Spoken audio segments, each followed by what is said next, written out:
नमस्कार मंडळी, आज आहे मला सुट्टी मंगळवार. त्यामुळे मी शिरा बनवायचं ठरवलं आहे आणि मी घेतला 1 वाटी रवा आणि ड्रायफ्रूट्स वगैरे कट करून घेतलेले आहेत. असा मी मोठाच खूप बारीक पण रवा घेतलेला नाही आहे. आणि एका साईडला मी पाणी गरम करायला ठेवलं होतं. पाणी गरम झालेलं आहे तोपर्यंत मग मी एक कढई ठेवली आणि कढईमध्ये तूप टाकून घेतलं. 1 किंवा 2-3 चम्मच वगैरे तुम्ही चमचे टाकू शकता. आणि मग मी 2-3 चमचे वगैरे भाजण्यासाठी, रवा भाजण्यासाठी, ड्रायफ्रूट्स वगैरे भाजण्यासाठी तूप इथे टाकलेलं आहे. गावाकडचं तूप आहे, मला माझ्या आईने दिलं होतं. गावाकडं खूप चांगलं आणि म्हणजे आपल्याला चांगलं तूप भेटतं, कारण जे विकत आणतो त्याच्यामध्ये आपल्याला एवढी टेस्ट वगैरे चेंज होत असते. तर मग मी इकडे ड्रायफ्रूट्स आधी भाजून घेतले आणि मग नंतर इकडे रवा पण भाजून घेतला. आता बारीक जे ड्रायफ्रूट्सचे जास्त मी वाटलं होतं ड्रायफ्रूट्स, त्याच्यामुळे पावडर झालं होतं आणि ते त्याच्यामध्ये लाल लाल दिसतं. इकडे इलायची वाटून ठेवली होती आणि मग मी जेवढा रवा घेतला आहे तेवढ्याच रव्याच्या ह्याच्याने तोपर्यंत माझा रवा भाजला होता आणि ड्रायफ्रूट्सचे जे लाल लाल दिसत आहेत ना, ते ड्रायफ्रूट्स भाजलेले त्याच्यामध्ये मिक्स झाले होते. तर इकडे मी एक अर्ध वाटी साखर घेतली होती, कारण मला कमीच गोड खायला आवडतं.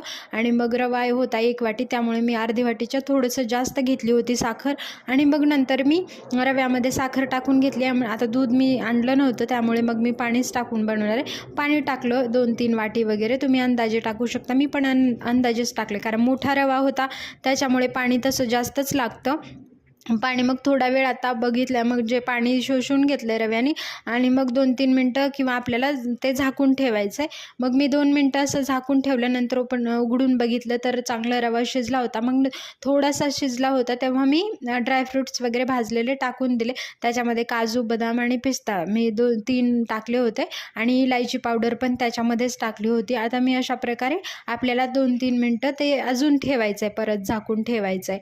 मग अशा प्रकारे खूप छान टेस्ट त्याला आली होती. आता मी दाखवते आणि 2 मिनटं असंच त्याला आपण झाकून ठेवायचं आहे. आज सुट्टी होती त्यामुळे मी म्हटलं नाश्त्याला दररोज घाईमध्ये मला एवढं म्हणजे काही बनवणं होत नाही, किंवा थालीपीठ वगैरे मी बनवत असते. मग वरूनसुद्धा मी 1 चमचा जो होतं ते तूप टाकून घेतलं, कारण तूप जेवढा आपण शिऱ्याला तूप टाकलं ना तेवढी छान टेस्ट येत असते आणि खूप छान वाससुद्धा येत होता, कारण गावाकडचं तूप आहे. आणि मला कधीही तुपाचा शिरा खायला आवडतो. बिना तुपाचा शिरा मला म्हणजे आवडत नाही, मी कधी बनवतच नाही मग. त्यामुळे आणि साखरसुद्धा कमी टाकली होती, त्याच्यामुळे खूप छान टेस्ट आली होती. आणि आपण जो म्हणजे रवा आपण जेव्हा शिरा आपण बनवतो तेव्हा 2-3 पद्धतीने आपण बनवत असतो, पण जास्त तूप टाकून जर बनवलं तर खूप छान चव त्याला येते. आणि मग अशा प्रकारे माझा जो शिरा होता तो रेडी झालेला आहे. आता त्याची टेस्ट पण खूप सुंदर झाली होती आणि खूप छान टेस्ट त्याची झाली. तर तुम्ही पण